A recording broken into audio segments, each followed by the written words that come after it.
আগামী বছরই রাজনৈতিক সরকার আসবে, পরিকল্পনা উপদেষ্টা একটা গুরুত্বপূর্ণ তথ্য তিনি ফাঁস করলেন বা বলে দিলেন। আসলে এমনটাই জল্পনা কল্পনা, সবাই ভাবছেন যে এখন যে রাজনৈতিক পরিস্থিতি তাতে বেশি দিন নির্বাচন ছাড়া থাকা সম্ভব না। এটা বিএনপির পক্ষ থেকেও বলা হয়েছে যে নির্বাচন যত দেরি হবে সমস্যা তত বাড়তে থাকবে, ততই কেউ কেউ সুযোগ নেওয়ার চেষ্টা করবে, এই বলে যে বাংলাদেশে এখন কোনো নির্বাচিত সরকার নেই, সাংবিধানিক সরকার নেই। সুতরাং এটা একটা গ্যাপ, এটাকে মনে করে কেউ কেউ বাংলাদেশকে একটা বেকায়দায় ফেলতে পারে, ফলে দ্রুত একটা নির্বাচনের তাগিদ। কিন্তু এটাও সত্য যে এখন তড়িঘড়ি করে নির্বাচন হয়ে গেলে অনেকগুলো সমস্যা পেন্ডিং থেকে যাবে। কাঙ্ক্ষিত যে সংস্কার, সেই সংস্কার রাজনৈতিক দলের পক্ষে সম্ভব নাও হতে পারে। তো মৌলিক কিছু নির্দেশনা, মৌলিক কিছু সংস্কার, যেমন নির্বাচন সংক্রান্ত সংস্কার, নির্বাচন পদ্ধতি নিয়ে সংস্কার, এই কাজগুলো করে তারপরে হয়তো নির্বাচন। তো সেইগুলি করতে করতে এই বছর, সামনে যে বছর আছে সেই বছরের মাঝামাঝি নাগাদ শেষ হবে। তারপরে হয়তো সামনের বছরের শেষ নাগাদ বা বড়জোর এরপরের বছরের জানুয়ারি নাগাদ নির্বাচন হবে, এমনটা ধরে নিয়েই কিন্তু এখন সবাই কাজ করছে। যদিও এখনো আনুষ্ঠানিক কোনো ঘোষণা নেই যে কবে নির্বাচনটা হবে।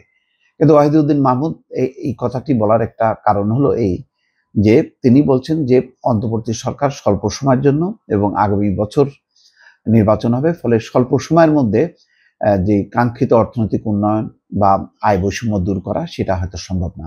সেটা বলতে গিয়ে তিনি বলেছেন যে আগামী বছর রাজনৈতিক সরকার আসবে। তিনি বলছেন অন্তর্বর্তী সরকার হচ্ছে স্বল্প সময়ের সরকার, ফলে দেশের বর্তমান পরিস্থিতিতে এই সরকারের পক্ষে স্বল্প সময়ের মধ্যে উচ্চ আয়ের দেশে নিয়ে যাওয়া সম্ভব না। এটার জন্য রাজনৈতিক সরকার দরকার। আমরা আগামী বছরই হয়তো একটা নির্বাচিত সরকার দেখতে পাব। শনিবার বিআইডিএস এর 4 দিনব্যাপী বার্ষিক সম্মেলনে প্রধান অতিথি হিসেবে এক প্রশ্নের জবাবে তিনি এই কথা বলেন। ওয়াহিদুদ্দিন মাহমুদ বলছেন, অর্থনৈতিক এবং আয় বৈষম্য এই মুহূর্তে বড় একটি দুশ্চিন্তার বিষয়।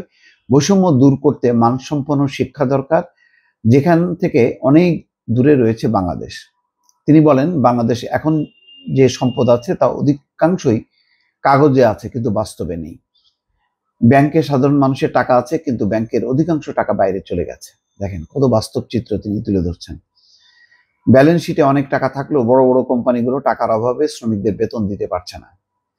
অবকাঠামো আছে কিন্তু সম্পদ নেই। এমন পরিস্থিতিতে ছাত্র জনতার অভ্যুত্থানের পর আমরা কিভাবে সমতা ভিত্তিক সমাজের দিকে এগিয়ে যাব সেটা নিয়েই এই সরকার কাজ করছে।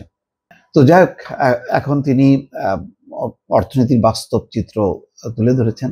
সেটা হয়তো অনেকের কাছে হতাশার মনে হতে পারে, কিন্তু এটা বাস্তব বিষয়টা তিনি তুলে ধরছেন। বলছেন যে এই সময়ের মধ্যে আসলে কাঙ্ক্ষিত যে অর্থনৈতিক উন্নয়ন লক্ষ্য সেগুলি বাস্তবায়ন সম্ভব না, এটা রাজনৈতিক সরকার তারাই করবে। সেই পরিস্থিতিটা তুলে ধরতে যেয়ে তিনি নির্বাচনের কথা বলেছেন যে আগামী বছরই হয়তো নির্বাচিত রাজনৈতিক সরকার আসবে, সেই কথাটাই তিনি বললেন।